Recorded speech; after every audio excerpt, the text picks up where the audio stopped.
Hello, my name is Kathleen Vella from the University of Malta. I am in the fourth year of my PhD journey, and my PhD project seeks to understand the influence of art on the work of D.H. Lawrence, primarily focusing on women in love. My project traces Lawrence's introduction into art, his dabbling with painting, the masters himself, and the inheritance of artistic influence. It then explores what painting really signified to Lawrence, what paintings or sculptures he was particularly drawn to, and why. I then proceed to investigate his identification with the unconscious power of the creative flux of consciousness and how he perceived this creative force emanating from the solar plexus to be a primal part of being and the very bodily expression of energy and spirit. Lawrence believed that the process of artistic appreciation and the at-oneness with beauty and art was the highest form of communion with the spiritual, a truly religious experience. He develops a mythopoeic consciousness as a product of his ontological vision, which he directs towards his art.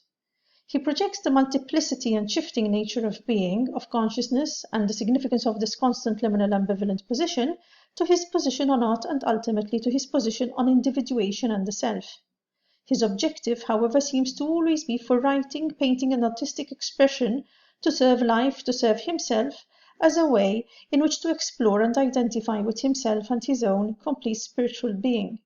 His claim in Art and Morality, that the painter is primarily trying to maintain himself in true relationship to his contiguous universe, and his position to modernist notions of art, is one of suspension resulting from the dichotomic impulse to connect, whilst experiencing repulsion, which leads to distancing.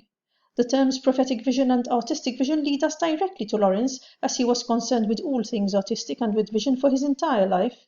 However, the terms artistic or pictorial writing, as referred to, for instance, in the work of Virginia Woolf, differ when applied to his work, since to him art was primarily an internalized power and a personal submodality. Lawrence wrote essays on art, artists, and interestingly, sculptors and sculptures feature in nearly all of his novels and short stories, but his societal function of art was the expression of the deterioration of the human condition, the mechanistic attitude to life, aesthetic formalism, and its separation of art and life, which may explain his attraction to primitive art forms as, for instance, African and Etruscan art, and the unconventional utilization of artistic reference. The only art that resonated with his visual memory of consciousness was that which conveyed the wholeness of things, which was the reason why he favored Cézanne, who he described as the only modernist artist who, rather than dehumanizing or diminishing the world around him, sought to familiarize, to resensitize, and to recapture life. Lawrence, like Cézanne, never got over the cliché denominator, that intrusion and interference of the ready-made concept. In fact, in Introduction to Painting, Lawrence writes that art which only triggers cerebral excitation or a mental coruscation, which it calls ecstasy of an aesthetic response, will not cure the fact that we have all gone cold. He maintains that it is by recultivating our imaginative vision and intuition that we can bring forth again images of magic awareness, which we call art. I am currently writing on the artistic influences of the milieu on Lawrence's work.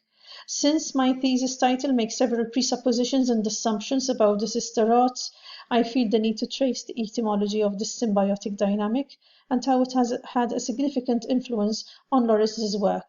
The challenge I am currently facing are the limitations I have with scale and word count, as the artistic influences in the milieu at the beginning of and throughout Lawrence's life are so many to mention in any comprehensive fashion.